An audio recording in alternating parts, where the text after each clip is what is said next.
नमस्कार। देश की बात में हाजिर है। नौकरी के नाम पर विदेश भेजे गए कई नौजवानों को विदेश पहुंचने के बाद पता चलता है कि उनको जंग के मैदान में धकेल दिया गया है।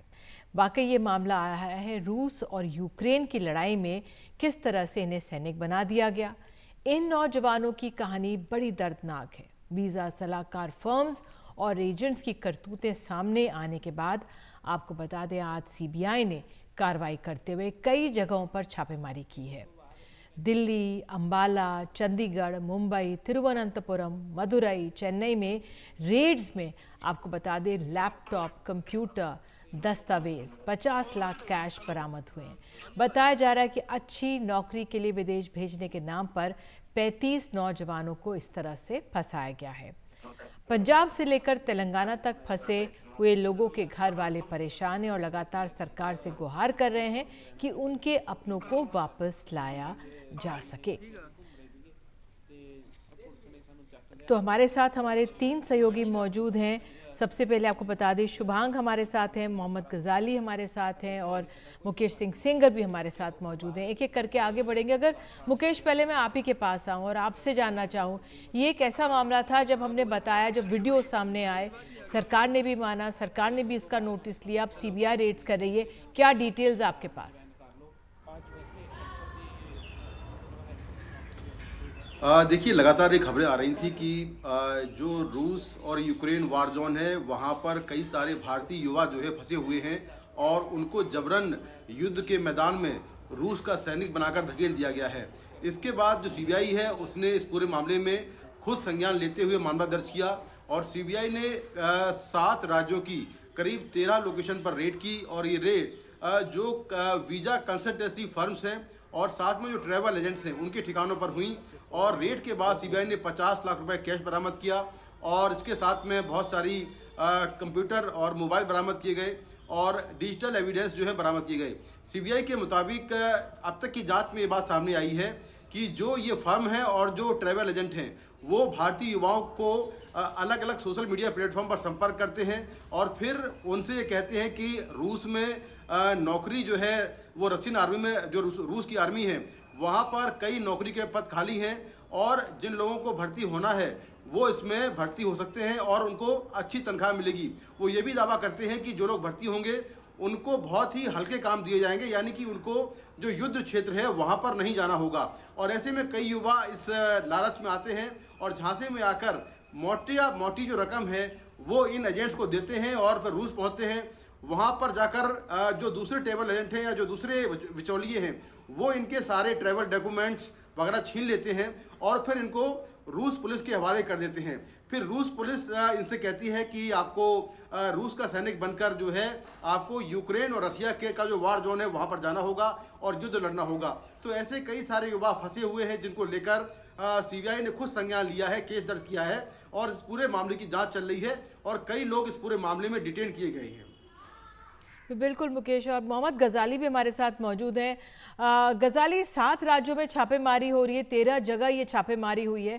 हम जानते हैं दक्षिण भारत में भी ये छापे पड़े, वहाँ के राज्यों में भी, लेकिन पंजाब के युवा खासतौर से विदेश जाने को आतुर रहते हैं। ऐसे में जो ये खबरें लगातार आ रही हैं और जो वो वीडियोज आए किस तरह से फंस गए हमारे नौजवान वहाँ पे, बहुत चिंताजनक है। वहाँ से क्या खबर? जी देखिए, ये जो पूरा फिनोमेना है बाहर जाने का, ये पंजाब में तो ये कई सालों से हम सुनते आ रहे थे, लेकिन अब पंजाब के बाद ये हरियाणा के युवाओं में भी ये जागरूकता आ गई है कि बाहर ही जाना है। इसके अलावा जो है इसके अलावा गुजरात, तेलंगाना, जम्मू कश्मीर और कई राज्यों के युवाओं को हमने देखा है कि वो बाहर जाने के लिए अब जो जानकारी जैसी आ रही है अलग अलग राज्यों से, कई परिवार जो है वो खुलकर सामने भी नहीं आ रहा है। कई परिवार ऐसे हैं जिनको जानकारी ही नहीं है कि उनके बच्चे फंसे हुए हैं, क्योंकि आपको जानकारी तभी होगी जब वहां से वो कांटेक्ट कर सकें और उनका संपर्क लगना या संपर्क साधना भी कोई बहुत आसान काम नहीं है। वहां से आप अपने घर वालों से बात कर सकें अगर आपका फोन आपसे ना लिया गया हो। ये एक इकलौता या सिंगल केस नहीं है कि रशिया आप पहुंच गए और आपको यूक्रेन के वॉर फ्रंट पे जबरदस्ती ले जाया जा रहा है। कई लोग ऐसे हैं जो हो सकता है फिलहाल ट्रेनिंग में ही हो, क्योंकि जिन युवाओं का वीडियो हमने देखा था, वो एक युवक जो है वो 19 साल का करनाल का था, 5-6 जो है पंजाब के हैं। तो उन्होंने ये बात साफ साफ कही थी कि वो कोई फरवरी मार्च में रशिया की तरफ नहीं गए, वो नया साल मनाने के लिए गए थे करीब 31 दिसंबर और 1 जनवरी के करीब, और उनको एजेंट ने बेलारूस ले जाकर छोड़ दिया। बेलारूस में वहां पर एजेंट ने जानबूझकर उनसे जबरदस्ती की कि आपके पास वीजा भी नहीं है, पैसे दे, नहीं तो यहीं छोड़ देंगे, और उसी स्थिति में उनको रशियन आर्मी या रशियन अधिकारियों के हाथ में पकड़ा दिया, जिसके बाद उनसे एक कह सकते हैं कि अग्रीमेंट पेपर पर साइन कराया गया जो रशियन भाषा में था, और जिसपे लिखा हुआ था कि या तो हम सेना ज्वाइन करेंगे या 10 साल जेल की सजा काटने पर हम अग्री करते हैं। और उसी मजबूरी में उन्हें पहले आर्मी की ट्रेनिंग दिलवाई जा रही है और उसके बाद वॉर फ्रंट पे ले जाया जाएगा। तो कहीं ना कहीं बहुत सारे जितनी भी राज्य सरकारें हैं, खास करके पंजाब और हरियाणा में हम अक्सर सुनते हैं एसआईटी बना दी गई, जांच चल रही है, फ्रॉड ट्रैवल एजेंटों पर एफआईआर हो जाएगा, उनको पकड़ लेंगे, इनको छोड़ देंगे, जो पैसे का गबन होता है उसको रिकवर करा लिया जाएगा। लेकिन साल दर साल और महीने हर महीने अक्सर ऐसे मामले सामने आते आज जा रहे हैं, यहाँ तक कि मामला इतना संगीन हो गया कि अब सीबीआई को इसमें एफआईआर करना पड़ रहा है, जिसको सहयोग जो है राज्य पुलिस की तरफ से भी दिया जा रहा है। बिल्कुल, आप बहुत महत्वपूर्ण बातें बता रहे हैं। बने रहिए हमारे साथ गजाली। शुभांग हमारे साथ मौजूद है। शुभांग, आप तो वो जो छापे पड़ रहे थे सीबीआई द्वारा, वो पूरा ग्राउंड पे कवर कर रहे थे। क्या क्या जो जानकारियां मिली वहां पर, क्या कहना रहा अधिकारियों का, क्या कुछ बात की आपसे?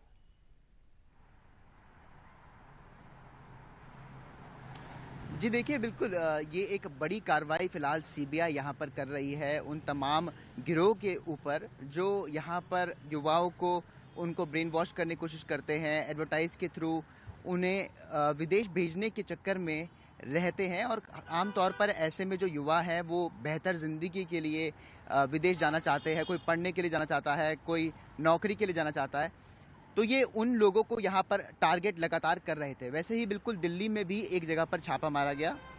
दिल्ली के केजी मार्ग में अंबादीप एक बिल्डिंग है, वहाँ पर 5वीं मंजिल पे 5th फ्लोर जो वहाँ पर है, वहाँ पर 501 कमरे में छापा मारा गया था। दरअसल ये जो कमरा है ये 24/7 RAS ओवरसीज प्राइवेट लिमिटेड को दिया गया है। ये वही कंपनी है जो कि वीज़ा कंपनी है, यानी कि लोगों को मैनिपुलेट करती है, उन तक पहुंचती है सोशल मीडिया के एड्स के थ्रू। उसके बाद उन्हें ये यकीन दिलाती है कि ये उन्हें बाहर भेज देगी और उनकी मनचाही नौकरी या फिर हायर स्टडीज़ के लिए अच्छा कॉलेज उन्हें दिलवा देगी। तो ये एकदम ऐसी ही कंपनी है और इन पर सीबीआई ने लगातार जो छापा मारा, वहाँ पर 50 लाख रुपए कैश बरामद किया गया। इसके अलावा देखिए जो लैपटॉप, मोबाइल फ़ोन्स, इलेक्ट्रॉनिक का सामान था, कुछ संदिग्ध डॉक्यूमेंट्स वहाँ पे बरामद किए गए। तो ये तमाम फिलहाल जो जानकारी जो सीबीआई से यहाँ पर मिल रही है, साथ ही जो इस कंपनी के डायरेक्टर हैं सुयश मुकुट, उन्हें भी फिलहाल जो डिटेन कर लिया गया है। हालांकि जो छापेमारी वहाँ पर की जा रही थी वो बंद हो चुकी है, वो पूरी हो चुकी है। दरवाजे पर कुंडी लगा रखी है, वो हमने वहाँ पर जाकर के खुद देखा था। उसके बाद अब जो वहाँ के डायरेक्टर हैं सुयश मुकुट, उनका ये कहना है कि अब तक उनकी कंपनी 180 लोगों को विदेश पहुंचा चुकी है। तो देखिए जो ये पूछताछ का सिलसिला है ये लगातार चलता रहेगा, क्योंकि जो संदिग्ध लोग इस पूरे मामले में हैं उन लोगों से लगातार छानबीन की जाएगी। इंटेरोगेशन का जो माहौल है वो लगातार बना हुआ है। जी बिल्कुल, आप सभी का बहुत बहुत धन्यवाद। मुकेश आपका, शुभांग आपका, मोहम्मद गजाली आपका। वाकई में ये इतना महत्वपूर्ण मसला है कि किस तरह से जो हमारे युवा हैं विदेश में जाके फंस गए हैं, ऐसे दस्तावेज़ों पर दस्तखत कर देते हैं जिसमें जेल की सज़ा पर भी वो हामी भर देते हैं, जिसकी भाषा के बारे में उन्हें पता नहीं होता। लेकिन अब पूरे प्रयास हो रहे हैं, इस पूरा जो फर्जीवाड़ा चल रहा है इस पर लगाम लगाई जाए और इस पर आगे बढ़ा जाए और इनको सुरक्षित वापस लाया जाए। बहरहाल एक ब्रेक ले रहे हैं, ब्रेक के बाद तुरंत लौटते हैं। बने रहिए देश की बात के साथ।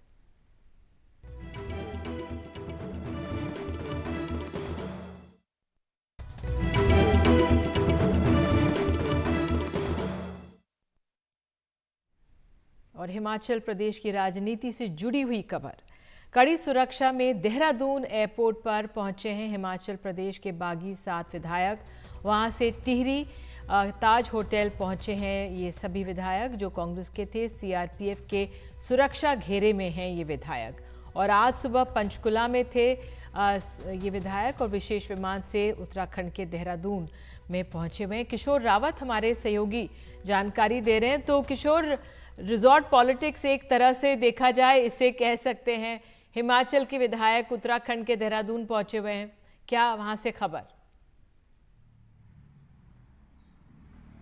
बिल्कुल करीबन 2:30 बजे के करीब ये विशेष विमान से देहरादून जॉलीग्रांट एयरपोर्ट पहुंचे हैं और वहां से कड़ी सुरक्षा के बीच इनको टिहरी के यानी देवप्रयाग से काफ़ी पहले कौड़ियाला के बीच में ताज होटल है वहां पर ये पहुंचे हैं और वहां पर कड़ी सुरक्षा व्यवस्था की गई है।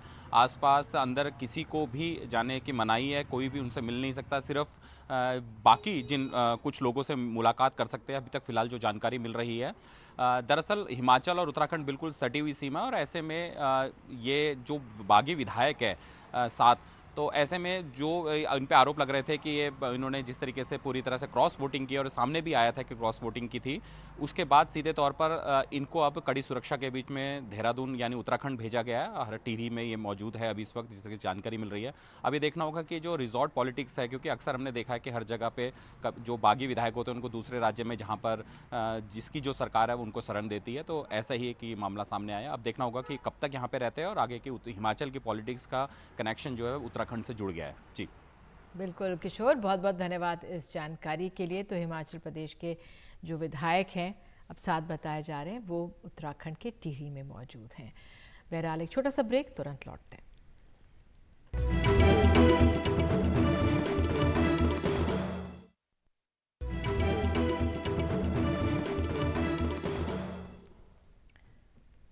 राष्ट्रपति ने जानी मानी समाज सेविका, लेखिका और इन्फोसिस के संस्थापक नारायण मूर्ति की पत्नी सुधा मूर्ति को राज्यसभा के लिए मनोनीत किया है। प्रधानमंत्री मोदी ने उन्हें बधाई देते हुए ट्वीट किया और लिखा, मुझे खुशी है कि भारत की राष्ट्रपति ने सुधा मूर्ति जी को राज्यसभा के लिए मनोनीत किया है। सामाजिक कार्य, परोपकार और शिक्षा समेत विभिन्न क्षेत्रों में सुधा जी का योगदान काफ़ी बड़ा और प्रेरक है। राज्यसभा में उनकी उपस्थिति हमारी नारी शक्ति का एक सशक्त प्रतीक और देश के भविष्य को आकार देने में महिलाओं की क्षमता और ताकत का उदाहरण है। उनके सफल संसदीय कार्यकाल की कामना करता हूं।